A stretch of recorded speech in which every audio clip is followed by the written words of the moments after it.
So as we start this session on civil society and social enterprise, I just want to take us back just not very long ago, 3 years ago, and Ms. Bedi was there. I, of course, covered the situation as a political reporter. You were in Ram Leela Maidan protesting, the famous, you were there on stage with Anna. And I was, of course, covering the entire scenario inside Parliament. And just to point out how things have changed, because at that time, when all of you were asking for a special session because time was running out, you wanted the Lokpal bill quickly. And I remember mainstream politicians in Parliament saying they thought you were crazy. They thought you were asking for the impossible. The idea of suddenly drafting a Lokpal bill without a session, of changing the constitution, of doing things in a new way, they thought was totally incredible, and they thought that you had really lost your mind, and they thought they were being able to convince the public as well that what you were asking for was not only unconventional, it was also impossible. And I just wanted to point that out, and I thought about that today when I saw in Parliament again Rahul Gandhi stand up, and he was talking about something which we, and at that time politicians thought was as obscure as net neutrality. So just look at where we've come in just 3 years. And of course, all those people who were on stage protesting with you that day, they are now in government and of course ruling. So just the kind of difference. And I think it's with that as the premise, just want to talk about how when this government came in, the NDA government came in, they took something which everyone would have thought was just the domain of the young, which is the ice bucket challenge, and they converted it into something like the whole Swachh Bharat challenge, tagging people on social media. And so they'd completely gotten rid of the antiquated thing of DAVP, the Division of Audiovisual Publicity, which we would otherwise expect the government to use, and just use social media to press a government scheme. And look at how popular it became. And that's why I just want to get all of you on that and talk about the changes that you've seen. My panelists today really need no introduction. Kiran Bedi, as I said, one of the foremost in civil society, former IPS, and of course, we know of late as well what a big role she's played in the BJP. Dilip Cherian, image consultant, perhaps he can tell us exactly what brought those changes along. I think you would have advised some of these changes to take place as well. And of course, Chhavi Rajawat, LSR graduate, and a Sarpanch now in Rajasthan. If I can just start with you, Ms. Bedi. From that moment till now, what are these kind of innovations, what are these kind of changes that you see happening, and what do you think brought them about? The biggest change I see is that everybody has an opinion today. And each one is very convinced that they are right.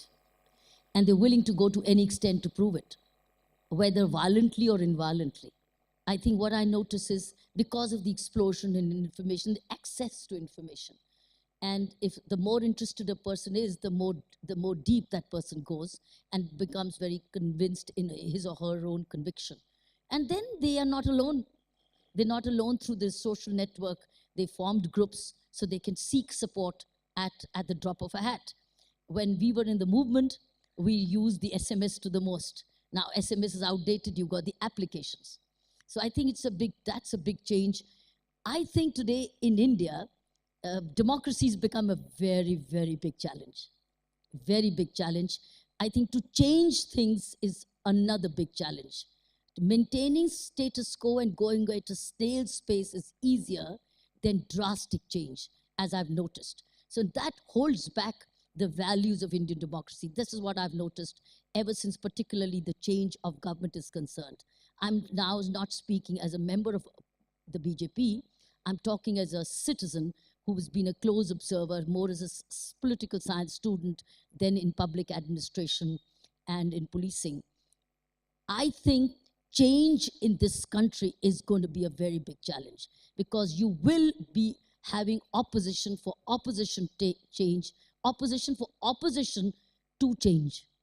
And each one now, people who had been in power for too long are not yet used to being in opposition. And those who are in power today are learning to govern, actually, because after a long holiday. So you really have a very major challenge of democracy. But as I said, in India today, almost every citizen is a political party by himself or herself and has a vote bank. So therefore, who do you annoy? Who do you annoy? Everybody today is a vote bank, whether by gender, whether by age, whether by profession, whether by locality, whether by caste or creed. I just wanted to ask you, since you were one of those early entrants into social media, and you didn't really need to change over. You were a convert from the beginning. When you campaigned, when you fought an election, are there limitations to what, because your party's really fought a huge campaign on social media. I just want to know, as compared to good old-fashioned padyatras, do you see social media ever replacing that? Each one is going to make a role. Each one is going to make a contribution. You can divide it into percentages. Social networking has its own limitation. 10% of the country, less than 9% of the country. But I think the biggest change maker in India today is your television. Your television. Not social media. Social media has its limitation because it's still not reached that grassroots. But television today is the real change maker. Because I know how you covered my election. I know. Actually, you made me lose. We made you lose. You made me lose. You made me lose, and a few channels did make me lose. And one was yours. Oops. So all I can say is media is playing a very major role. Media is deciding who do they want to win, who do they want to lose. They're pre-deciding what do they want to support and what they don't want to support. And you clearly see a bias in their evening panel discussions. Clearly. Do you think we don't know it? We know it. So what I'm saying is, I'm looking at it as a citizen, that it is a fact. Today, the real change maker is the media. And in the media, it is the television. And in the television, there are a couple of channels. I think it's interesting that I wish Kapil Sibal was here, because I think what would be interesting is even other parties would say that you're responsible for us as well. So then I think we're okay. But Dilip, would you agree with that? TV is more powerful than social media. I must confess that at the risk of either sounding like a cynic, a dinosaur, or a Kiran Bedi baiter, all three of which are equally dangerous in this audience, I would say that what has actually fundamentally changed is that young people have taken the right to change their minds often enough. And this is probably the inflection point where all of us are going to bear the price for that. I think Kiran paid the price for the fact that people changed their mind somewhere along the way.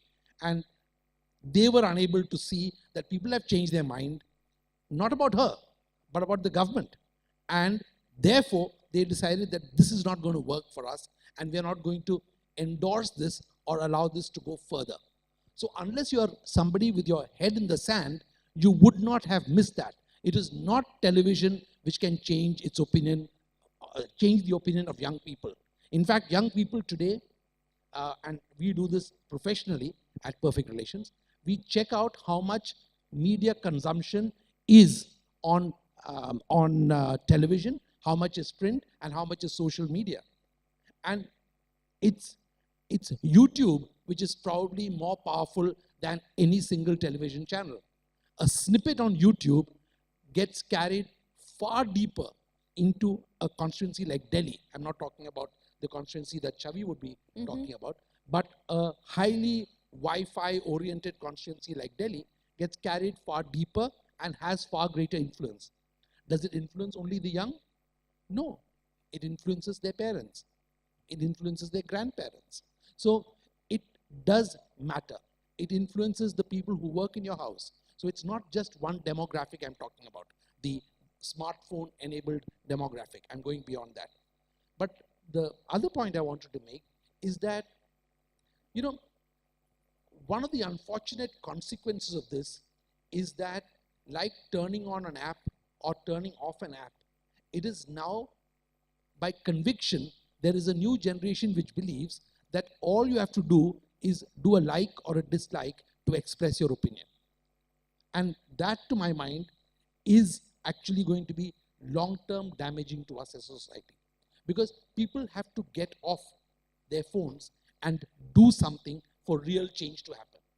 At the moment, you're lucky because of the kind of democracy we have and the kind of instantaneous results you were getting because elections happen one after the other. But if it did not happen, you would actually have a situation where people had an opinion, which is what Kiran said, that they're quite happy to have an opinion and instant democracy. But real change in a society can only happen if people get off their phones and start doing something which is beyond the phones. And they're not doing that. That is not happening in sufficient numbers. Chhavi, Dilip was talking about the difference in constituencies as well. When you go to any kind of internet conference and people talk about internet and the kind of social change, one of the things that they instantly bring up is that, look, that's all fine, but let's look at PC penetration in the country. In rural areas, they don't have that much access. So really, is it changing their lives? And yet, we also hear stories of farmers using WhatsApp and how really they are connected much more than we realize. Do you want to share your experiences with us about that? Sure. As most of us hopefully would know, that the penetration into the rural sector, yes, of cell phones is extremely high. Smartphones, perhaps not as much, because not everybody, while people do have the aspirations, but not everybody can afford to have smartphones. In addition to which, the internet bandwidth has also not yet fully reached the last mile. So when we're really looking at the entire perspective, we have to look at those the percentage that is being left out. And I personally believe that is huge. Like my village and that cluster around my panchayat alone, we don't really have good bandwidth. There are very few people who do have smartphones, but there are youngsters who do know what Facebook is all about. WhatsApp, in my area, I've not seen that happening, except amongst those youngsters who perhaps have been to cities to study and have come back, working in cities and coming back, and those who've been able to afford those smartphones. But beyond that, I think there's still a long way to go. And social media, if you were to ask me, does it have the kind of impact in the rural sector, or is it being used as actively? Not yet. Not in my area. I'm sure there are certain states which do well, but definitely not in the area that I am in. So how is politics changing in your area? Because we see that a lot here, as both Ms. Bedi and Dilip Cherian was saying, of the kind of modes that are being used to campaign. Have things changed, or is it still stuck in? With the penetration of cell phones, I think there is change there. So there are these bulk SMSs, which have a huge impact. And more than them, the voice messages over cell phones is how people have, especially those who are in politics and campaigning actively, that is the medium that they essentially use, and not so much the social media. And of course, print plays a huge role, TV to a great extent. And the beauty of it is, as Ms. Bedi pointed out, is the fact that people are now a lot more aware. People are discussing things openly, even in villages, and I think that is the beauty of it. And that is where the change is happening, and I'm really happy to see people getting into those dialogues and not just taking things at face value. They will question and question over and over again and sit in groups and discuss things and then reach a final conclusion. Of course, there's this fear of groupthink, but that does not happen. And I think that is the beauty of the change that is happening in the rural sector. Everybody wants change, and I think the reason that is happening is also because while the government has the intent and there are these large funds, while there's a private sector, and even in the rural sector, people know there's something such as the CSR, which should come to them, but it hasn't happened yet. And their situations, frankly speaking, have only gotten from bad to worse, in spite of funding in the name of rural development having increased. And therefore, there is this desire, this hope to see that change, to see their lives improve, and therefore those questions being asked. And I think wherever and whenever questions are being asked, things do make a difference. There's an impact that happens, and there's an element of change that comes through. I know that you said that opinion is one of the biggest changes that you've seen, but when you look at the interaction that civil society has with mainstream parties and mainstream politicians, has that attitude changed at all, do you think? Out of your entire career, you've been dealing with politicians. Are they more open now to doing things in an unconventional way? Oh, the political leadership or the Yeah, people? the political leadership. 100%. I think Give us they- instances. I think they're feeling the stress and the heat of performance. But while they're feeling the stress and the heat, I think it's over after they're finally saddled in their position. Then they go, they're there for 5 years. What do you do after?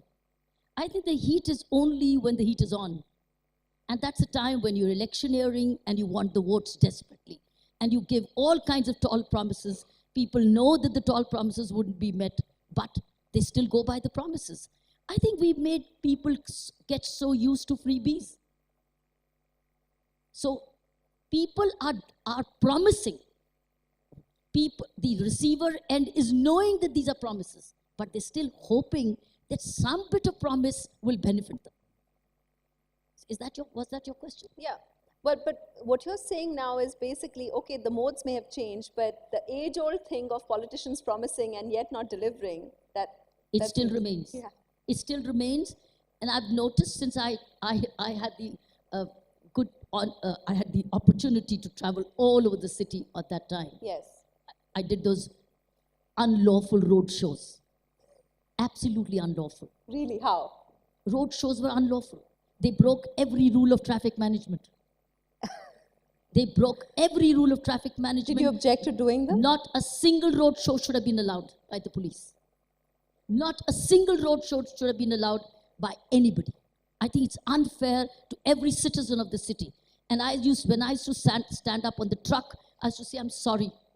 I used to say sorry to people because I found them waiting for hours and hours. I would urge that these must be banned. Why don't we go by the London way? Go by television debates. Go by debates, but have rules of the game. Have civil rules of the game. Go by debates. People are watching television all the time. Get neutral umpires. Let the election commission be the umpire. Why must we do road shows? And in those road shows, all kinds of violations were taking place, which were being tolerated, which were being allowed. I think that's not the way Indian citizen deserves to be. So in all those things, all kinds of tall, false promises were being made. But who counters them? Supporting somebody saying, whoever it is, I'm not for A, B, or C. I'm saying somebody says, I'm going to give you this. Then somebody should be able to ask, where's the money going to come from? Where's the money going to come from? When will you generate it? So then, are you going to pay Peter to pay Paul? Are you going to rob Peter to pay Paul? So I think people have a right to know. In that system, people don't get a dialogue. It's a one-sided monologue. These one-sided monologues and these violative road shows must stop. We must get into civil television, radio debates and count them. After that, leave people to vote or not. But the point is, rules of the debate must be declared by the Election Commission, formulated by the Election Commission, and let Election Commission choose the anchors for running the debate, and in a civil way, let the voting, leave the rest to the people. So I think that's the need of the hour. That's the demand of the hour, I believe. Rest was all that has gone through was, if given a chance, would not allow it, would not repeat it.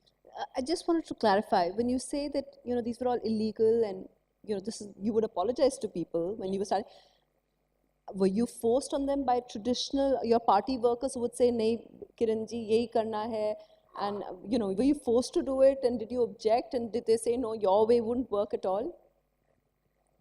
That's the way we're conducting today. And who can stop it? Is the Election Commission. Election Commission must put a stop to this.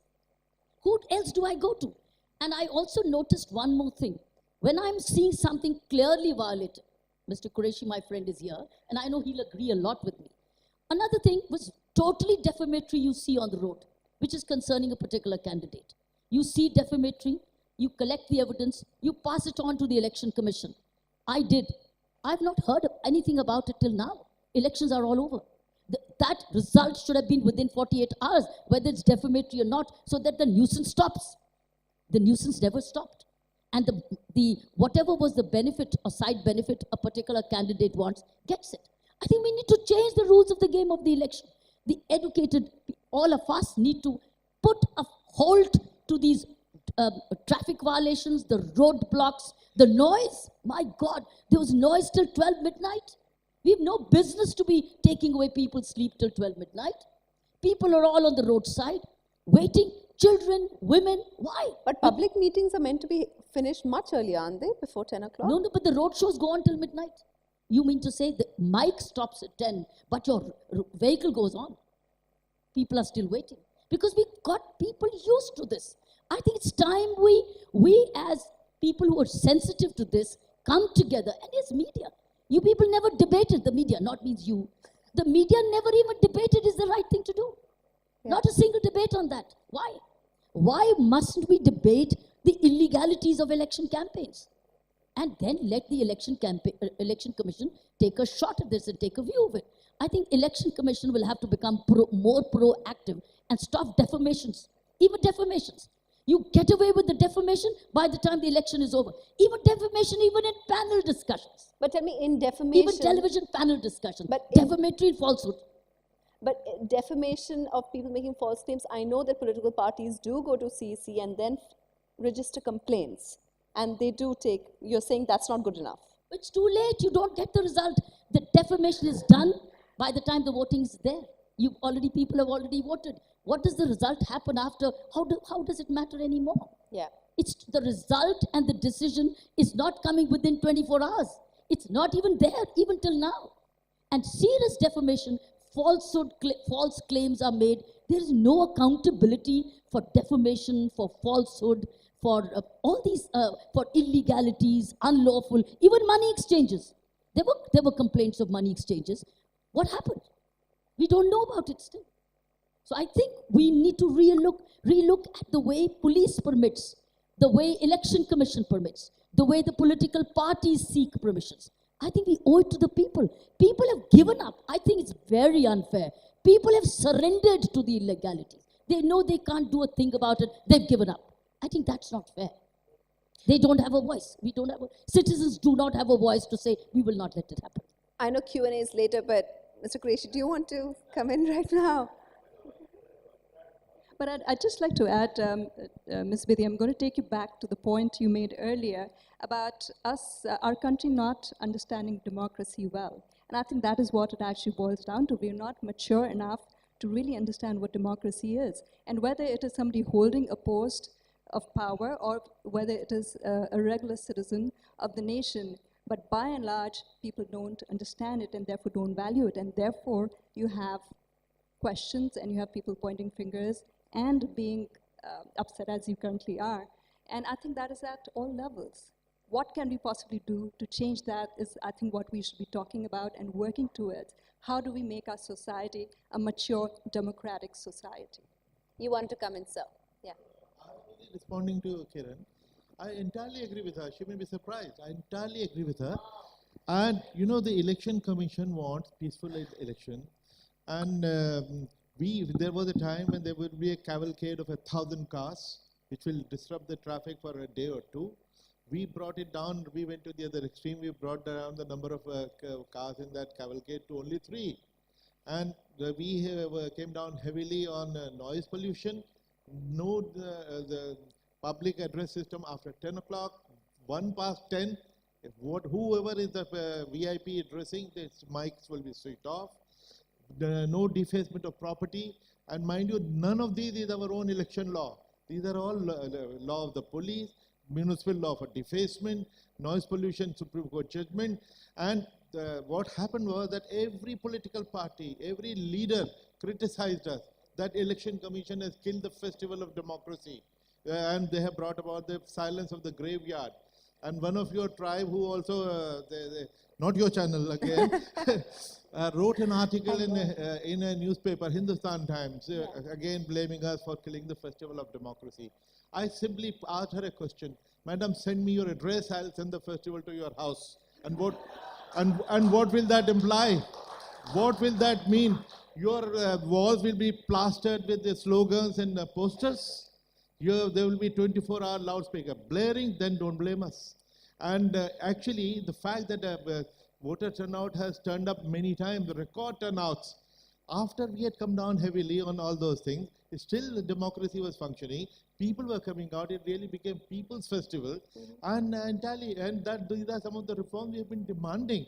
And I hope one day she'll be in a decisive position to accept our reform proposals. Thank you, Kiran. And I think the worrying thing about that is that all that you're describing is not some remote part of the country, but here in the capital that, and you agreed with her that there's so much flouting of rules. Dilip, Cherian, the fact that she said this, and then Chhavi Rajawat also saying that there are so much media, you have so many ways to spread the message, but that people aren't getting the basic message, that people are getting away with the false message, with misinformation, with defamation. So is there something going wrong in this whole picture? The question you have to ask is, who is spreading the wrong messages? Who is setting the wrong examples? It is the leaders. And you now have a very powerful club of the leaders who swap positions every 5 years, but while they are in the cozy club, they support and agree with each other in making sure that nothing really happens which is against them.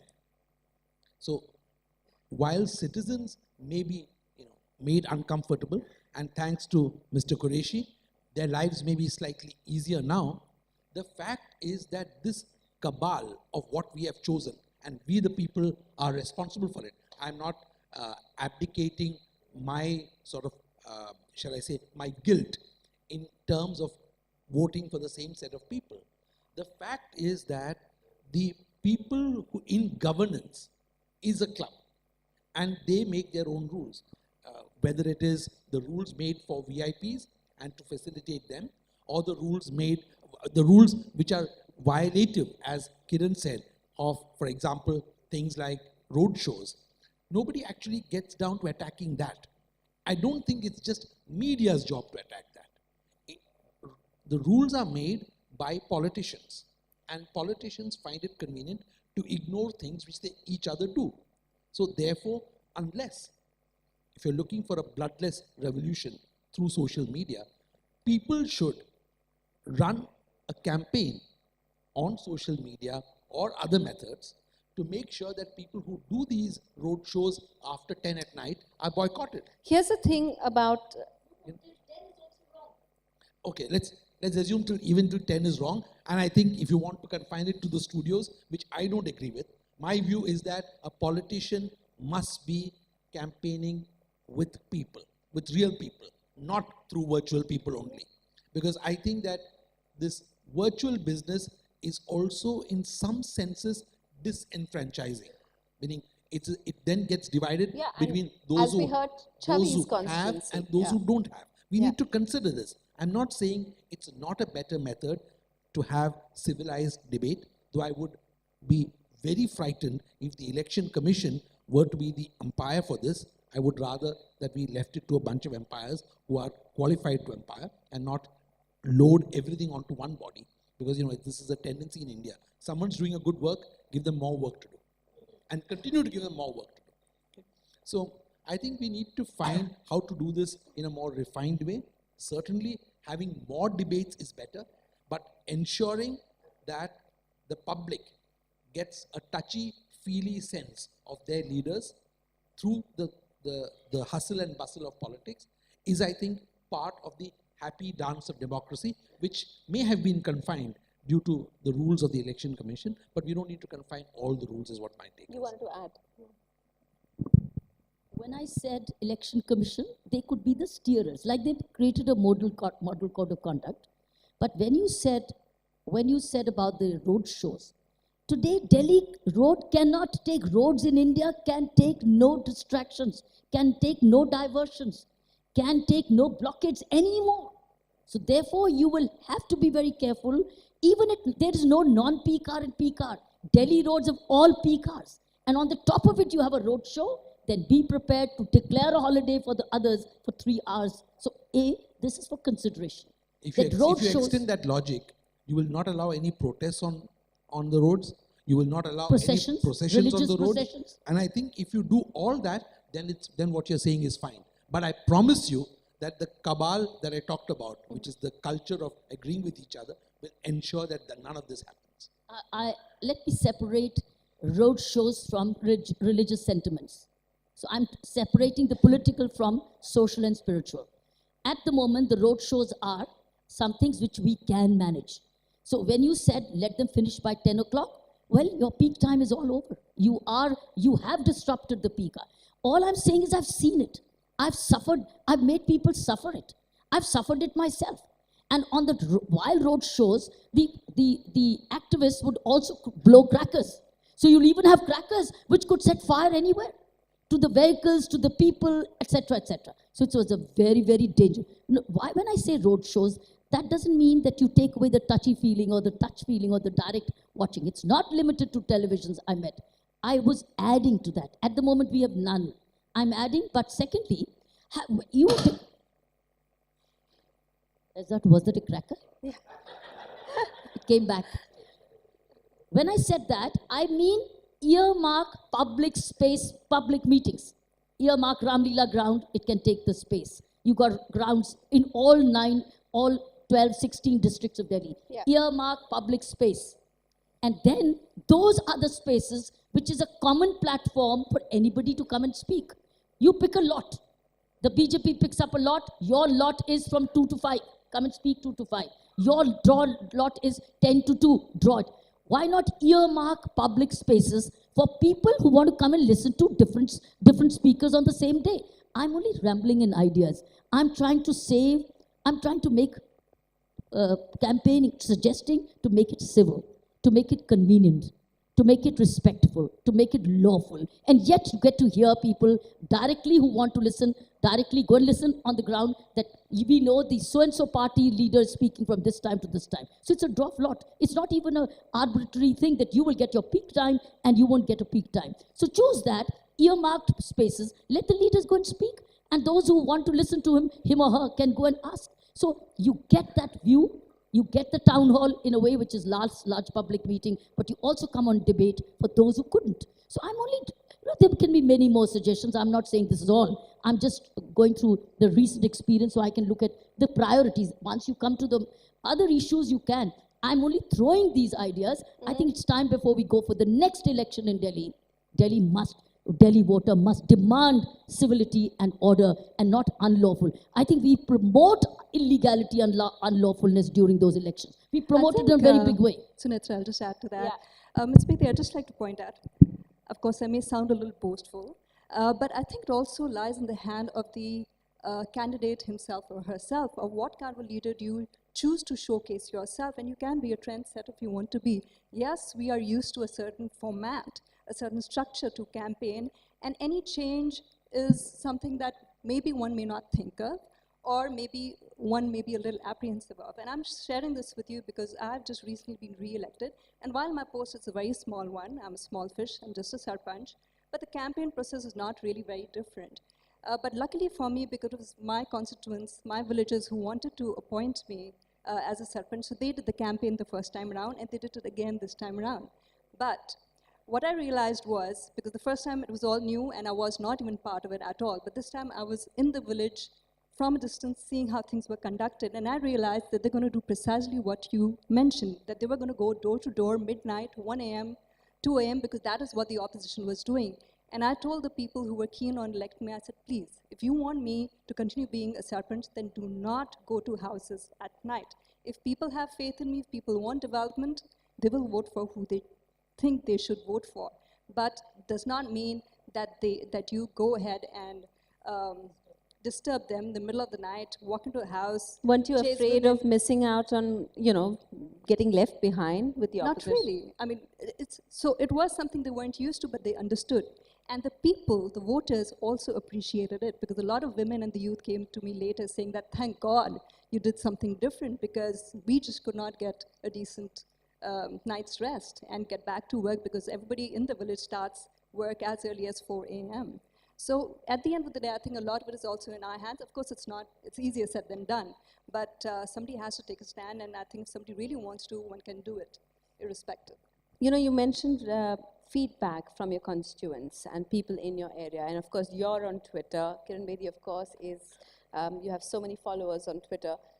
I want to ask you, Dilip, Cherian, one of the things that's talked about about how things and politics is different now. And in fact, many people in the government also say is that because they're on social media, when people say, look, you're not accessible and you're not answering, they say that the Prime Minister doesn't have press conference and all. They say, but look at that, he's on Twitter. Is that really a two-way street?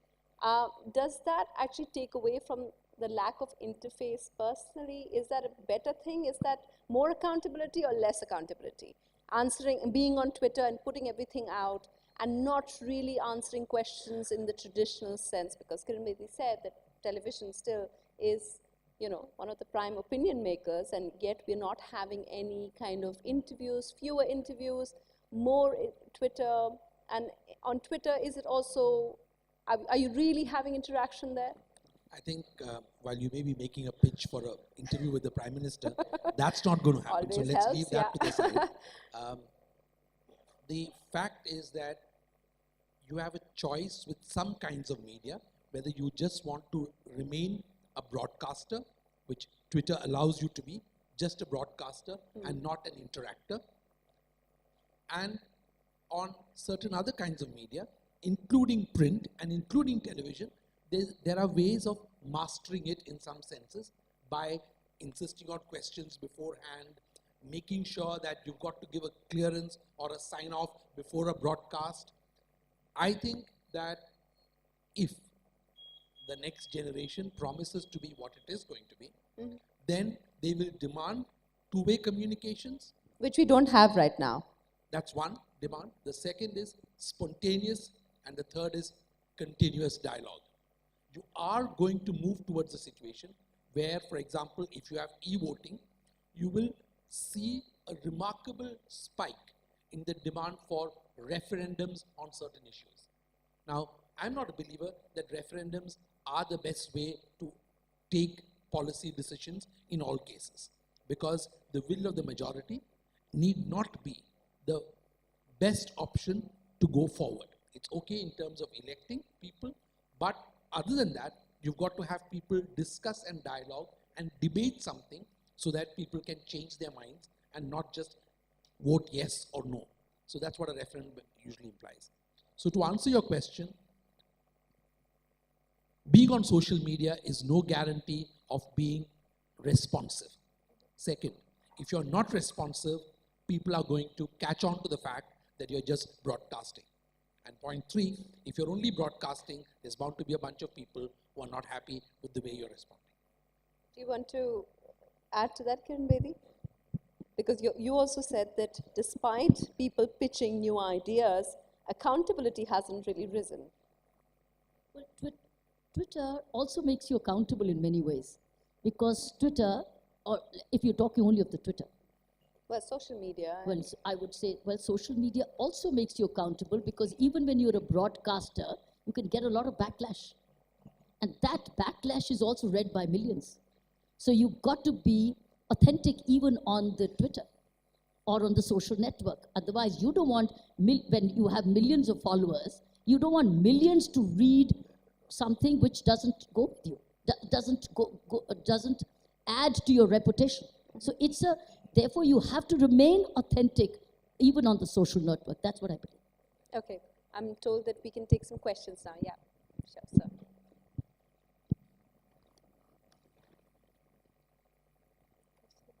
To the gentleman there, yeah.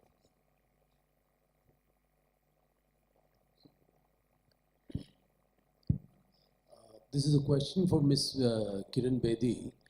You talked about promises and people not being able to deliver on promises, and that this impacted the election and election result.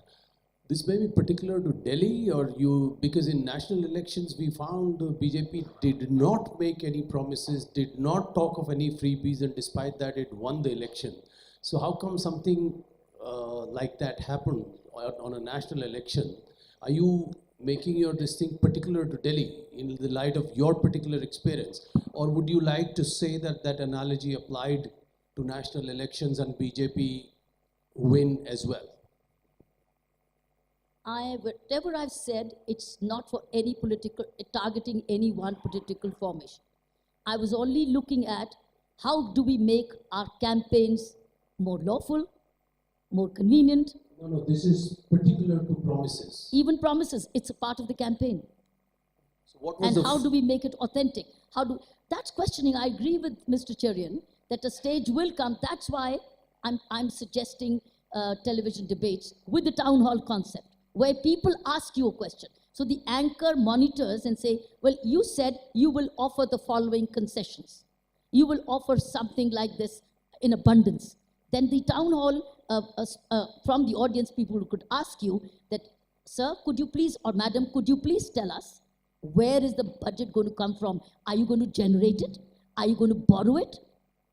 Are you going to borrow it? Are you going to tax it? How will you earn it? Or who will do it? I think that's what I'm talking about, the two-way.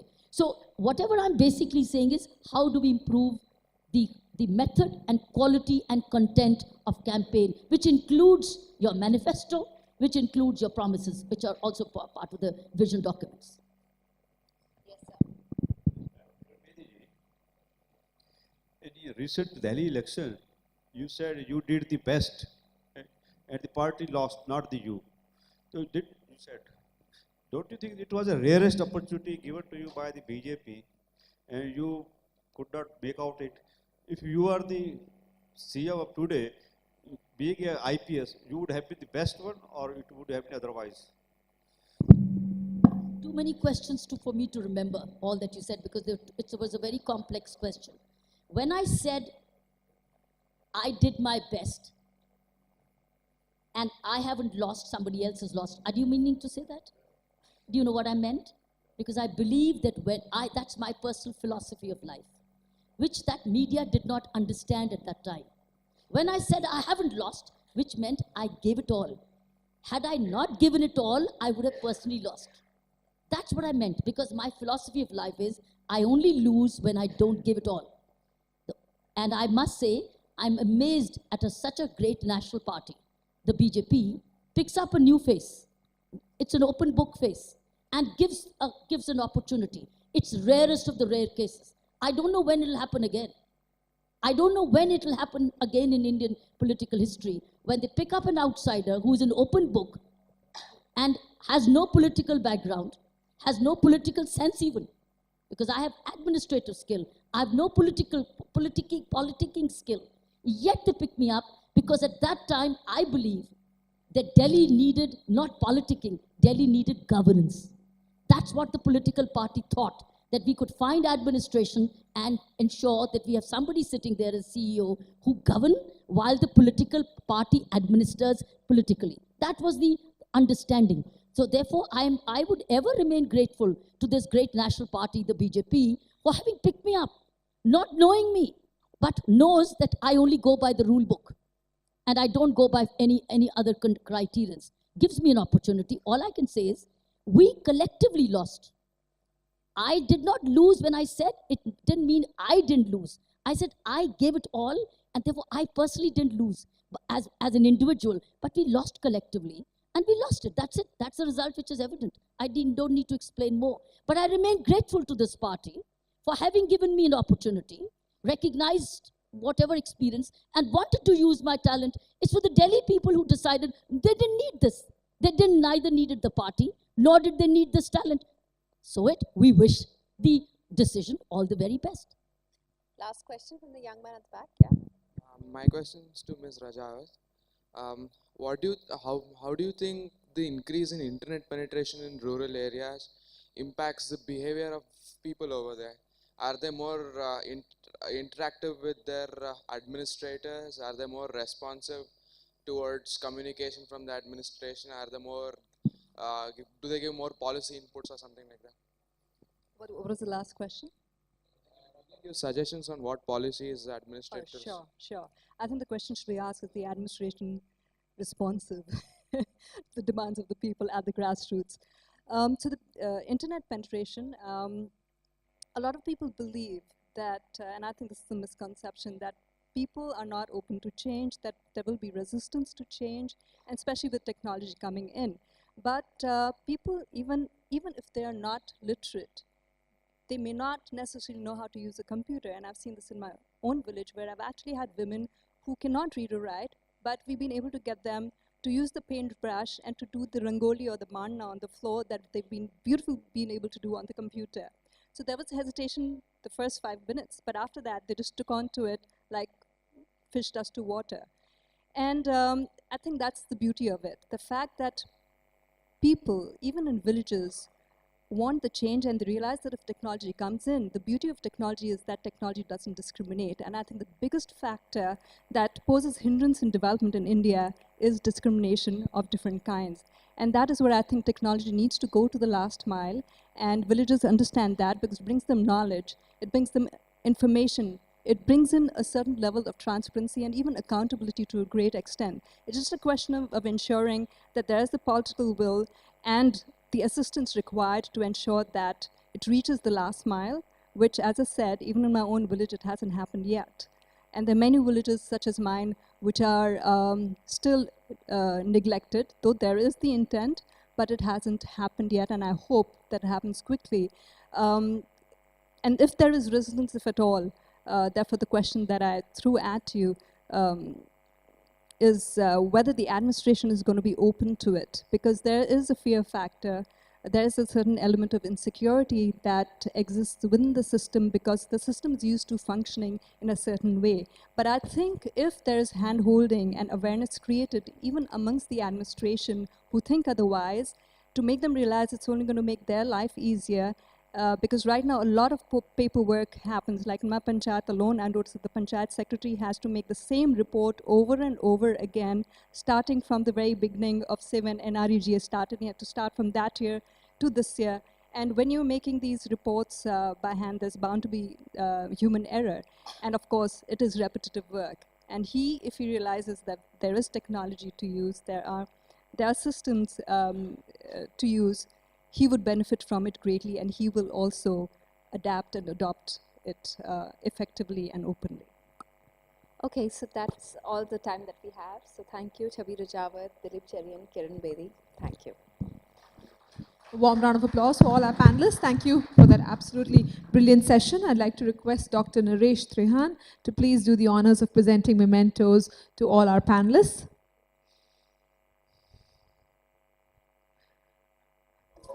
We have with us Ms. Kiran Bedi. If you would do us the honors of presenting her with a memento. Thank you for gracing us with your presence at this summit, Ms. Bedi.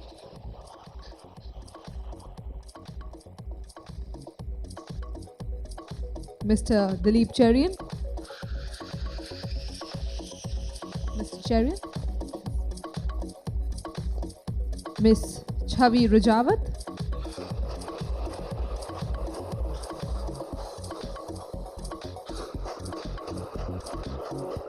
And of course, Ms. Sunetra Choudhury.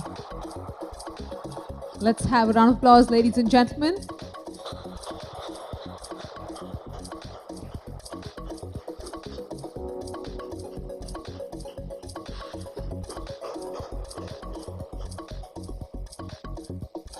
Thank you.